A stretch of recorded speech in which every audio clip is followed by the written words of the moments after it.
बच्चों, welcome to my channel Verma study 2020 बुकलाना। मैं यूपी बोर्ड के क्लास 11th के छात्र छात्राओं के लिए इकोनॉमिक्स हिंदी माध्यम से मैं फुल कोर्स कराऊंगा। यदि आप फुल कोर्स करना चाहते हैं तो मेरे चैनल को सब्सक्राइब कीजिए और बेल आइकन को प्रेस करना न भूलें, ताकि जो भी वीडियो मैं अपलोड करूं उसका नोटिफिकेशन सबसे पहले आपको मिल सके। प्यारे बच्चों, भारतीय अर्थव्यवस्था के विकास वाले किताब में चैप्टर 1 चल रहा है, स्वतंत्रता के पूर्व संध्या पर भारतीय अर्थव्यवस्था। इसमें हम लोग पढ़ लिए थे। एनसीईआरटी किताब में जो लास्ट में क्वेश्चन है उनको सॉल्व किया जा रहा है, तो आज हम लोग पढ़ेंगे। इससे पहले हम पहले वाले वीडियो में 4 क्वेश्चन बता दिया हूं।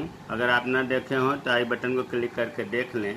आज 5वां प्रश्न है, स्वतंत्रता पूर्व अंग्रेजों द्वारा भारत के व्यवस्थित विऔद्योगिकरण, ध्यान देना है, विऔद्योगिकरण के दोहरे ध्येय का मतलब उद्देश्य क्या थे। अर्थात स्वतंत्रता से पहले जो 200 वर्षों तक ब्रिटिश शासन काल रहा, उसमें विऔद्योगिकरण का अर्थ होता है, यहाँ हमने बॉक्स में लिख दिया इसको समझाने के लिए कि देखिए, जहाँ पर उद्योग बढ़ेगा, औद्योगिकरण को बढ़ावा मिलेगा, उसे तो कहेंगे औद्योगिकरण।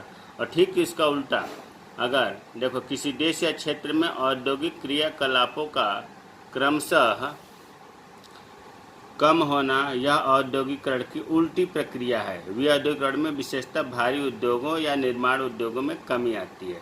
यह आपको समझ में आ गया होगा कि विऔद्योगिकरण में जो भारी उद्योग हैं उनकी कमी आती है। अब जो है विऔद्योगिकरण के दोहरे उद्देश्य या दोहरे ध्येय क्या थे।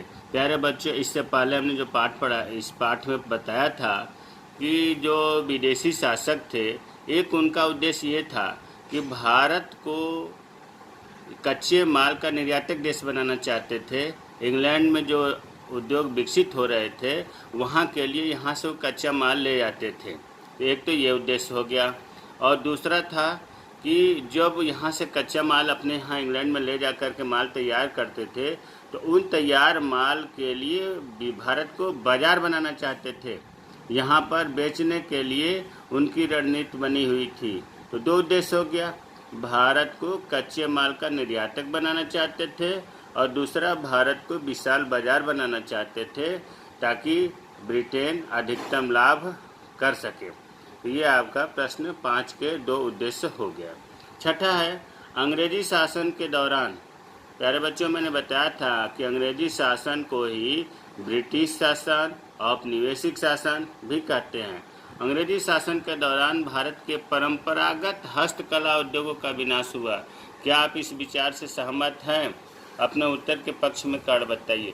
देखिए, क्वेश्चन बहुत आसान होता है, थोड़ा सा इसकी भाषा और घुमा देने से बच्चे घबरा जाते हैं कि बहुत कठिन है। आपको पहले भी बताया गया है कि भारत जो है ब्रिटिश शासन काल से पहले हस्तकला उद्योगों में, हस्तकला उद्योग का मतलब क्या होता है?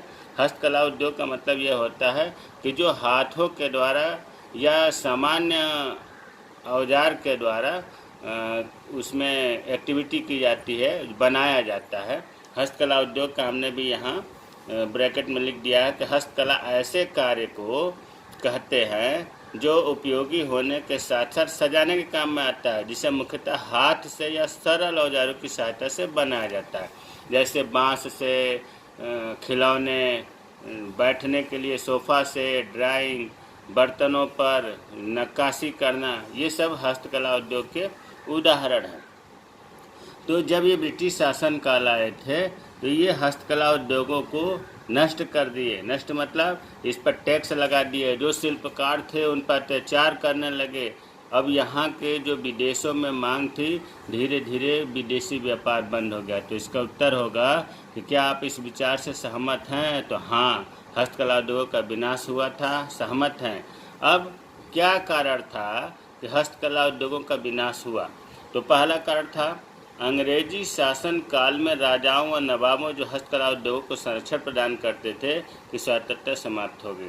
ब्रिटिश शासनकाल में जो राजा और नवाब थे, जो हस्तकला उद्योगों को बढ़ावा देते थे, हस्तकला उद्योगों को संरक्षण प्रदान करते थे, उन राजाओं और नवाबों का ही स्वायत्तता शासन ही समाप्त हो गया।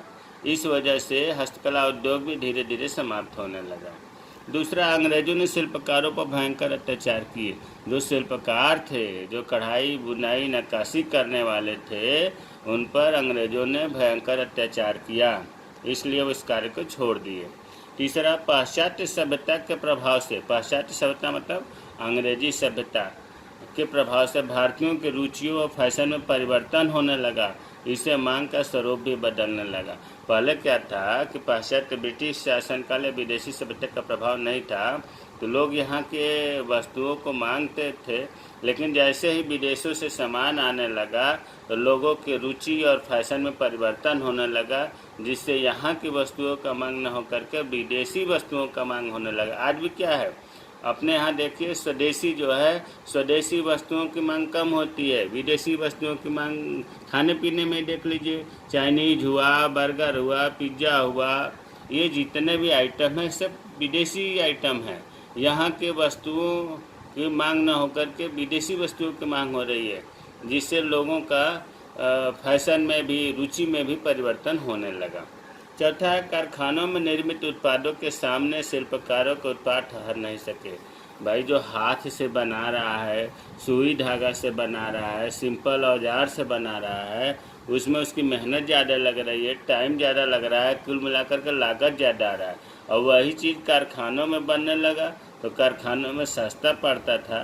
तो कारखानों से जब उत्पाद सस्ता आने लगा तो उनके सामने शिल्पकारों के उत्पाद कैसे ठहरेंगे, इतना महंगा कौन खरीदेगा। इस एक कारण ये भी था। इंग्लैंड में भारत से आयातों पर रोक लगा दी गई। इंग्लैंड जो है भारत से जो वस्तुएं यहाँ कच्चा माल ले जा करके वहाँ से जो माल तैयार करके भारत में भेजता था, वो रोक लगा दिया। अब रोक लगा दिया तो यहाँ तो और त्राही मचने लगी, तो जिससे हस्तकला उद्योग को भी छोड़ना पड़ा। ब्रिटिश सरकार की औद्योगिक नीति भारतीय उद्योग के पक्ष में नहीं थी। जो ब्रिटिश सरकार थी वो औद्योगिक नीति ऐसी बनाई थी कि भारतीय उद्योगों के फेवर में नहीं था।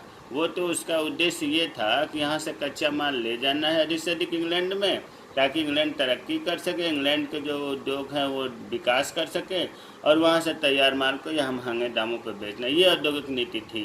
भारत की उद्योगों के बढ़ावा के लिए विकास के पक्ष में नहीं थी। तो हमें उम्मीद है कि आपको समझ में आ गया होगा कि हस्तकला उद्योगों का विनाश के कारण क्या थे। 7वां क्वेश्चन है, भारत में आधारिक संरचना विकास की नीतियों से अंग्रेज अपने क्या उद्देश्य पूरा करना चाहते थे। पहले तो ये जानिए आधारिक संरचना क्या है। आधारिक संरचना का मतलब हुआ कि वैसे कार्य जिससे हम विकास कर सकें, उसके बिना काम नहीं चल सकेगा। फाउंडेशन स्ट्रक्चर, तो अंग्रेजी शासन के अंतर्गत देश में अंग्रेजी शासक ने रेलों का उन्हीं के समय में ही 1853 में मुंबई से ठाणे के बीच में फर्स्ट ट्रेन भारत में चलाई गई थी। बंदरगाहों की स्थापना किए, जल परिवहन शुरुआत हुआ, डाक तार शुरुआत हुआ, विकास हुआ।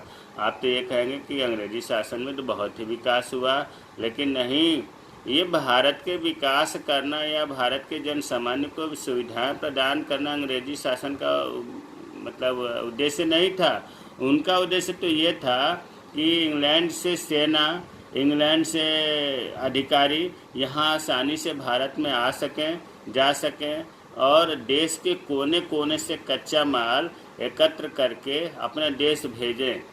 प्यारे बच्चों, जैसे गाँवों से कच्चा माल बंदरगाह तक या रेलवे स्टेशन तक बहुत मुश्किल से पहुंच पाता था।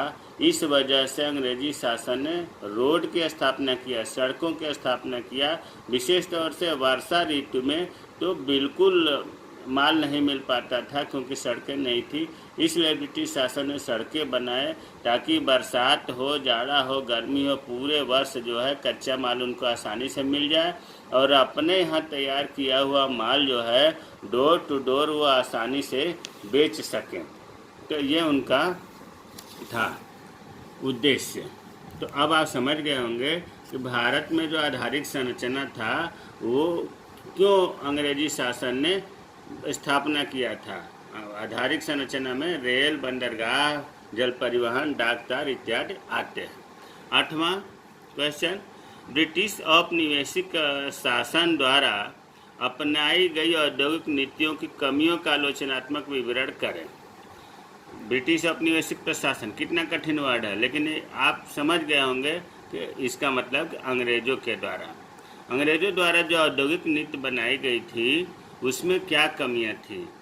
तो अभी आपने थोड़ा सा पहले भी पढ़ा कि भारत को इंग्लैंड में विकसित हो रहे उद्योगों के लिए कच्चे माल का निर्यातक बनाना। जो इनकी औद्योगिक नीति थी उसमें पहला नीति तो यही था कि जो भारत में कच्चा माल है वो इंग्लैंड में ले जाना है और इंग्लैंड के उद्योगों को विकसित करना है, ये इनकी नीति थी। दूसरा नीति ये था कि इंग्लैंड के उद्योगों में जो बना माल है वो भारत में बेचना है, भारत को विशाल बाजार बनाना है। तीसरा है कि भावी औद्योगिकरण को हतोत्साहित करने पूंजीगत उद्योगों का विकास न करना। भविष्य में उद्योगों को विकसित न करने के लिए उन्होंने पूंजीगत उद्योगों का विकास नहीं किया। पूंजीगत उद्योग क्या है? पूंजीगत उद्योग वे उद्योग होते हैं जो तत्कालिक उपभोग में काम आने वाली वस्तुओं के उत्पादन के लिए मशीनों और कल पुर्जों का निर्माण करते हैं। इसका मतलब ये हुआ कि जो हम अंतिम वस्तुएं जो उपभोग करते हैं उनको बनाने के लिए जो मशीन चाहिए और कल पुर्जे चाहिए, उनकी स्थापना इन्होंने नहीं किया। जो हमें दैनिक दिनचर्या की वस्तुएं हैं उनको बनाने वाले अगर उद्योग नहीं रहेंगे तो हमें वो वस्तुएं नहीं मिलेंगी और हमें उनसे लेना पड़ेगा और उनसे लेंगे तो महंगा लेंगे। तो ये उनकी नीति थी। चौथा था जो कमी थी उनके औद्योगिक नीति में कि देश के विश्व प्रसिद्ध शिल्प कलाओं का धीरे धीरे ह्रास होने देना, जिसके कारण हमारा देश पूरे विश्व में प्रसिद्ध था। रत्न से, आभूषण की नक्काशी से, शिल्प कलाओं से वो धीरे धीरे गरिमा खोने लगा, मतलब विदेशी व्यापार बंद हो गया। ये हमारे औद्योगिक नीतियों में कमी थी। तो प्यारे बच्चों, हम लोगों ने पढ़ा, पहले पाठ का 8 प्रश्न हो गया। अभी एक वीडियो और बनेगा ताकि ये पाठ समाप्त हो जाए।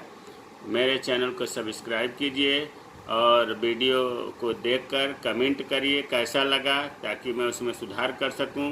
जय हिंद, जय